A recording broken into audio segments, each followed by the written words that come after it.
16 साल बाद मुझे अपने पुराने मोहल्ले में जाना पड़ गया। मैं इतने साल बाद अचानक इस मोहल्ले में आया था। सब कुछ बदल चुका था। ये वो मोहल्ला था जहां मैंने अपना बचपन, अपनी जिंदगी गुजारी थी। फिर अब्बू का तबादला हो गया और हमने ये शहर हमेशा के लिए छोड़ दिया था। और आज जब इतने साल बाद एक बार फिर इसी मोहल्ले में वापस आया हूं, तो ऐसा लगता है जैसे कुछ भी पहले जैसा नहीं है। मैं पुरानी गलियों में चलता जा रहा था। वहां कोई मुझे नहीं जानता था। चलते चलते एक पुराने घर के सामने मेरे कदम खुद ब खुद रुक गए। उस घर की सारी दीवारें टूट चुकी थीं और दरवाजा भी पुराना हो चुका था। इस घर को देखकर मुझे बहुत कुछ याद आने लगा। वो हमारे पड़ोसियों का घर था और मैं बचपन और जवानी में भी अक्सर उनके घर खेलने जाता था। सच पूछें तो खेलना सिर्फ एक बहाना था। मैं असल में शबाना को देखने जाता था। शबाना बहुत खूबसूरत और मेरी सबसे अच्छी दोस्त थी। दोस्त वो सिर्फ बचपन तक थी। जब मैं कुछ बड़ा हुआ तो मुझे उससे प्यार होने लगा था। वो भी मुझसे बहुत प्यार करती थी। फिर हम लोग हमेशा के लिए ये मोहल्ला छोड़कर चले गए थे और शबाना यहीं रह गई। शबाना की एक बहुत अच्छी दादी भी थी जो मुझे बेटे की तरह प्यार करती थी और मैं भी उन्हें अपनी सगी दादी की तरह समझता था। मगर अब तो कुछ भी नहीं रहा था। शायद उसकी शादी हो गई हो और अब तो उसके बच्चे भी हो चुके हों। इतने साल जो गुजर चुके थे। और उसकी दादी तो अब यकीनन फौत हो चुकी होंगी, क्योंकि वो तो उस वक्त बहुत बूढ़ी और कमजोर थी और अब तो इतने साल गुजर गए। और मुझे इस बात पर भी यकीन नहीं था कि ये घर अब भी उन्हीं का है या वो भी ये घर छोड़कर चले गए थे। फिर भी बेख्तियार मैंने दरवाजा खटखटाया।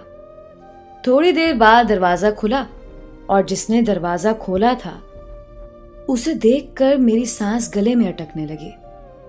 मैं सदमे और हैरत से उसे देखे जा रहा था। वो शबाना थी, बिल्कुल वैसी शबाना जैसी मैं उसे छोड़कर गया था।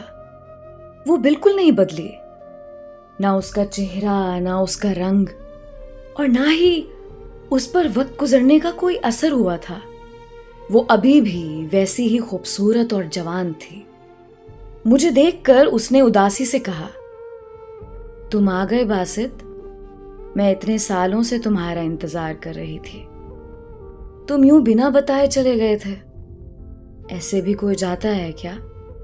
मैंने उसकी बात सुनकर कुछ शर्मिंदगी से सर झुका लिया और माजरत करते हुए बोला, आई एम सॉरी शबाना। उस वक्त हालात ही कुछ ऐसे थे और यही वक्त का फैसला था कि हम दोनों जुदा हो जाते। मेरी बात सुनकर उसने अपनी आंखें साफ की और बोली, चलो अभी यहीं खड़े रहोगे या अंदर भी आओगे? शबाना की बात पर मैं अंदर उनके घर में चला गया। उनका पुराना घर बिल्कुल वैसे था जैसे 16 साल पहले था। कुछ भी नहीं बदला था। मैं अंदर जाते हुए घर का जायजा भी लेता जा रहा था। फिर चलते चलते मैं अचानक ठिठक कर रुक गया। मेरी जो सामने नजर पड़ी तो मैं शॉक्ड हो गया। सामने एक चारपाई पर शबाना की दादी बैठी थी। मैं उसकी दादी को जिंदा देखकर हैरान था। इतने साल बाद ना सिर्फ वो जिंदा थी बल्कि वैसी की वैसी सेहतमंद थी। मैं आंखें फाड़े उन्हें देखे जा रहा था। ऐसा कैसे मुमकिन था? फिर मैंने उसकी दादी को सलाम किया। दादी ने मुस्कुराते हुए मेरी तरफ देखकर कहा, कैसे हो बासित? इतने साल बाद कैसे याद किया हम गरीबों को? मैं दादी की बात सुनकर मजीद हैरान हो गया। उन्होंने सिर्फ एक नजर देख लेने पर ही मुझे पहचान लिया था, जबकि मेरी शक्ल इतने सालों में काफी तब्दील हो चुकी थी। और जब मैं यहां से गया था तब मेरे चेहरे पर दाढ़ी भी नहीं थी। मैं उनकी यादाश्त पर काफी हैरान था। पता नहीं क्यों, लेकिन मेरा दिल कह रहा था कुछ गलत है। मैंने मुस्कुराते हुए कहा, मैं ठीक हूं, आप कैसी हैं दादी? फिर दादी ने मेरा हाथ पकड़कर मुझे अपने पास बिठाया। उसी वक्त शबाना ने अपने मुलाजिम को आवाज देकर कहा, नाजिम, चाय लेकर आओ। मैं शबाना की बात सुनकर एक हैरत में डूब गया। नाजिम उनके घर का काफी पुराना मुलाजिम था और वो उस वक्त भी इन्हीं के घर काम करता था जब हम छोटे थे, और आज इतने साल बाद भी वो इसी घर में मुलाजिम था। मेरे लिए यकीन करना मुश्किल हो रहा था। मैंने शबाना से पूछा, क्या नाजिम अब भी यहां काम करता है?